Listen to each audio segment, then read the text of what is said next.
Question 7. Comment votre entreprise privée ou société privée, question 7, pardon, de la servitude volontaire. Comment votre entreprise privée ou société privée, votre fiction de papier, peut-elle peut-elle prétendre avoir un droit de propriété sur des êtres vivants, des hommes vivants et des femmes vivantes? Comment votre entreprise privée ou société privée, votre fiction de papier, peut-elle prétendre exercer la représentativité des êtres vivants, des hommes vivants et des femmes vivantes? D'un point de vue global, comment quelqu'un ou quelque chose peut prétendre exercer la représentativité et exercer un droit de propriété sur les êtres vivants, les hommes vivants et les femmes vivantes? Réponse. La mise en servitude forcée a été abolie. Néanmoins, la mise en servitude volontaire ne peut pas être abolie. Si un maso ou quelqu'un qui occulte la vérité trouve son bonheur avec un sado, il s'agit là d'une forme de contrat ou de pacte entre eux. Néanmoins, vous usez de subterfuges, du dol, du mensonge, du vol, de la violence, pour obtenir le consentement des êtres vivants, des hommes vivants et des femmes vivantes, dans le but de capter et exercer leur représentativité et exercer un droit de propriété sur eux. Question 8. De l'appartenance à une hiérarchie. Dans votre législation volumique pyramidale, vous êtes sous le régime des lois romaines, via ce que l'on appelle le corpus juridique. Et vous êtes aussi sous le régime des lois de l'amirauté, via la prestation du serment civique par l'amirauté de France, à minima depuis la séance du 11 février 1790 au soir. Pouvez-vous apporter la preuve que je suis incorporé de mon plein gré et de manière éclairée dans l'une et ou l'autre de vos hiérarchies? Réponse, non. Et pour cause, je ne suis ni romain, ni membre du barreau. Ces codes et ces lois vous appartiennent et vous concernent et ne me concernent pas. Je ne suis donc pas rattaché ou sous la coupe de vos juridictions, ni de vos sociétés privées ou entreprises privées. Je ne fais pas partie de votre club pyramide et je ne suis pas membre de vos loges. Ici encore, je ne vous ai pas donné l'exercice de ma représentativité, ni ne vous ai donné un droit de propriété sur mon être. Question 9. De votre dogme, votre religion, votre culture. Pouvons-nous affirmer que votre religion, votre dogme est la mise en servitude des êtres vivants, des hommes vivants et femmes vivantes par le fait de capter par tous les moyens leur représentativité afin de l'exercer à leur place et par là même d'exercer un droit de propriété sur eux? Réponse. Affirme. Les êtres vivants, les hommes et les femmes vivants ne saisissent pas le pouvoir, la portée et les notions de représentativité. Et vous vous cachez bien de le leur expliquer. C'est d'ailleurs un secret bien gardé.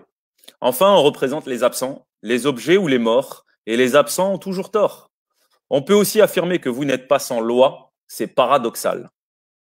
Gardez en esprit que ces 10 questions se posent aussi pour les bébés.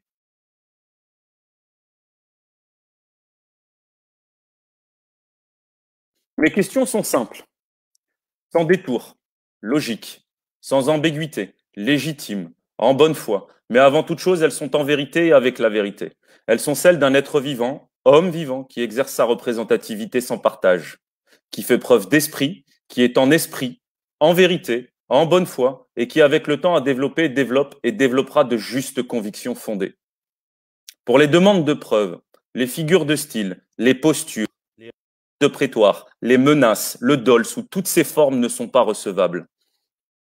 Sans les réponses à ces questions, vous êtes tenu de comprendre, au sens juridique et légal, obligé et contraint, car Dieu est force de loi, de me laisser tranquille, de respecter mes droits de passage et de passage en 2 mots, de respecter mes droits de bénéficiaire de fiducie, trust, de jouer votre rôle de trustee, de cesser de me placer en détention arbitraire, de cesser la mise en servitude de l'être vivant que je suis, de l'homme vivant que je suis.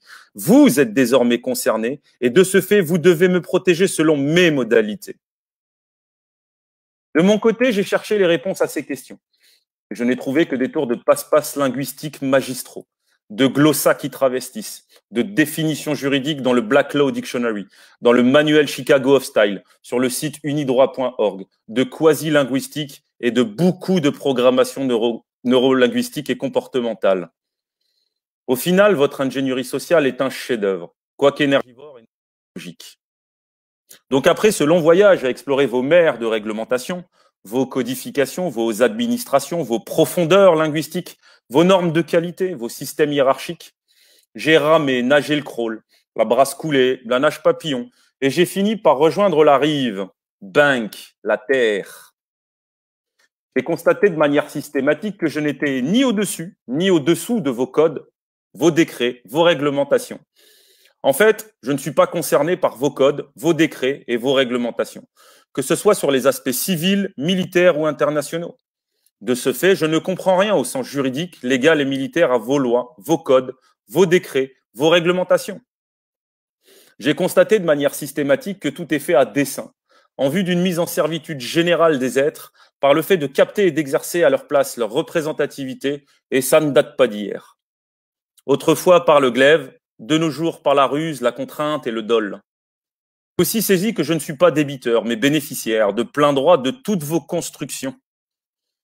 Enfin, j'ai découvert la force et la valeur de l'esprit et le sens profond de la représentativité.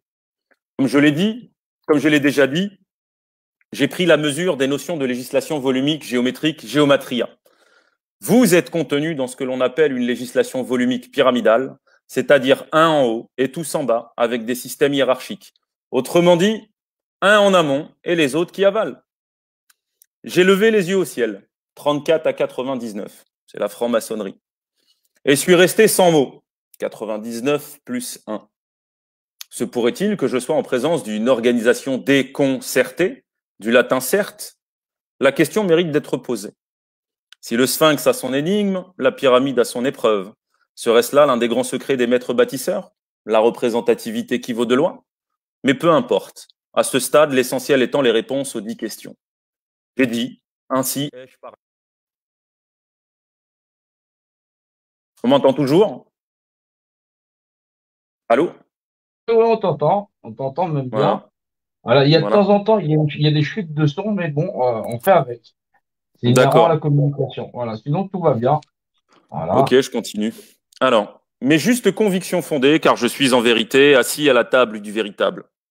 Durant cette traversée d'océan réglementaire, j'ai appris à siffler, le langage des oiseaux, comme vous le dites. Je suis ressorti des eaux avec de justes convictions fondées. Au vu du savoir accumulé, je ne peux plus nier les vérités et les preuves incontestables. Vérité 1, de la notion de personne. Je ne suis pas une personne, je ne suis pas une chose, je ne suis pas votre chose, je suis le verbe. Je ne dis plus je suis informaticien, mais je dis que j'exerce le métier d'informaticien. Je ne confonds plus l'être vivant et le rôle, rôle qui n'est qu'une extension temporaire. Cette vérité m'offre une dissociation salvatrice et une désincarcération linguistique. Les êtres vivants, les hommes vivants et les femmes vivantes reprennent leur place et les choses reprennent la leur, à savoir la place qui est dictée, ordonnée, ordre donné par l'être vivant que je suis. À ce stade, me dire et essayer de me faire croire que je suis une personne revient à me dire et essayer de me faire croire que je suis un schtroumpf. N'oubliez pas les 10 questions. Vérité numéro 2. Du vivant dans le juridique et le légal. Qu'avez-vous fait de l'être vivant, l'homme vivant que je suis, dans vos codes juridiques, légaux, administratifs et dans vos états-sociétés? Question de pure rhétorique. L'être vivant, l'homme vivant, la femme vivante ont été perdus dans les profondeurs de vos océans administratifs, noyés sous une tonne de papier, présumés morts à cause d'une de vos encyclopédies juridiques et ou légales prises au coin du crâne. Il est même préférable de faire une demande de copie des documents annexes dans l'un de vos tribunaux judiciaires via le formulaire CERFA 13484. Si toutefois un jour vos administrations répondent aux demandes. Pour ma part, je n'ai pas fait la demande car le passé appartient au passé et les seuls coupables sont ceux qui ont présumé qu'ils étaient des personnes ou toute autre définition juridique, qui continuent de vous donner l'exercice de leur représentativité, qui occultent Dieu qui est force de loi et qui continuent de le faire, portés par des courants de croyances, aveuglés par les embruns, la brume, la peur et le chant des sirènes. Remarque. La rumeur populaire dit que vos administrations nous auraient déclarés perdus en mer et que nous sommes présumés morts. Je ne sais quel crédit accorder à cette rumeur, mais dans le doute, dans le but de lever tout doute, vous trouverez mes certificats de vie dans la section reprographie des certificats de vie. N'oubliez pas mes 10 questions. Vérité 3, de la dimensionnalité. Nous vivons dans un monde en 4 dimensions. 3 dimensions physiques et une 4e dimension qui est celle de l'esprit. L'esprit permet de percevoir les 3 dimensions physiques, tout comme nous n'avons pas conscience, mais bien 7 à minima de ce que je perçois à ce jour. Le 6e est notre cerveau. Le 7e est en esprit avec la loi véritable. Il en sera toujours ainsi. Il n'y a rien de neuf. ou alors ignorez rien. Veuillez noter pour mémoire qu'il n'y a pas d'ésotérisme, pas de dogme, pas de religion et pas de croyance dans mes propos. La quatrième dimension est celle de l'esprit, la force de cognition, celle qui permet de savoir que je suis, j'observe et j'influe sur la matière. Dit autrement, il s'agit d'exercer ma représentativité, cette précieuse représentativité que vos systèmes cherchent à capter par tous les moyens. Être représenté par un avocat qui verbalise et parle à ma place. Être représenté par un élu qui verbalise et parle à ma place. Dieu est force de loi. Au départ, le Verbe était avec Dieu et Dieu était avec le Verbe. Il n'est pas compliqué de saisir pourquoi vous cherchez à capter la représentativité des êtres vivants, des hommes vivants et des femmes vivantes. Veuillez noter pour mémoire que j'exerce ma représentativité et qu'il ne peut en être autrement, ni maintenant, ni hier, ni demain, ni ailleurs. Je ne suis pas sous vos juridictions, je ne suis pas sous les juridictions de vos entreprises et sociétés privées, je ne suis pas sous les juridictions de votre législation volumique pyramidale. N'oubliez pas les 10 questions. Vérité numéro 4. De la destitution de l'être vivant. Au cours de mes navigations spatio-temporelles à travers l'histoire écrite et les textes anciens, j'ai constaté sur fond de confusion la mise en place d'une destitution lente et progressive. Au commencement, nous avions l'être vivant, l'homme vivant, la femme vivante, qui sont propriétaires et bénéficiaires de droits. Puis nous avons basculé, pour notre époque moderne, puis nous avons basculé vers la personne physique, qui est sujet titulaire de droit. Puis vers la personne juridique, qui est un objet de droit. Depuis peu, j'assiste à la naissance d'un nouveau genre ou race de cons. La personne, objet d'obligation, ou le patient. Patient. Pour ce dernier point, l'être vivant, l'homme vivant, l'homme, la femme, dans son ignorance, devient un objet d'obligation. Abracadabra. À croire qu'il y a un affinage en cours, confiné me semble être le verbe approprié. Enfin, j'entends par là les ignorants, les consentants, les dolés et les Netflixés. Netflix. L'objet d'obligation trouve sa source dans une soi-disant forclusion ou condamnation de toutes les sociétés et entreprises pour crimes contre l'humanité en 2015. Et en réalité, c'est en 2012. De ce fait, les idiots, les imbéciles confondus avec leurs personnes sont condamnés. Personne qui, je le rappelle, n'est qu'une forme d'entreprise ou fiduciée dans vos codes et vos lois. Je peux dire que la manœuvre est de toute beauté. Il m'aura fallu regarder à 4 fois pour en saisir les contours et la portée. Qui nous amène au Big Reset. Reset signifie accueil et hébergement des personnes hors la loi dans votre Black Law Dictionary. Et donc celles et ceux qui sont confondus avec leurs personnes. Abracadabra, encore une fois. Vérité 5. Des tribunaux. Vos tribunaux de justice sont des tribunaux dits de facto, fait, commerce. Tout comme vos gouvernements qui sont aussi des gouvernements de fait. Il ne faut pas lire palais de justice, mais palais du commerce. Au sens strict, le mot justice signifie commerce de par son étymologie. De ces simples constats, vos tribunaux, qui signifient théâtre, ne peuvent gérer les êtres vivants, les hommes vivants et les femmes vivantes qu'en les confondant par le dol avec la chose de personne. C'est une méthode qui vous permet de les mettre en état de servitude. Enfin, j'ai parcouru un grand nombre de vos maximes de droit et j'ai pu constater que ces maximes étaient ignorées de manière systématique et répétée. Ces maximes de droit sont ignorées soit par ignorance, soit de manière volontaire.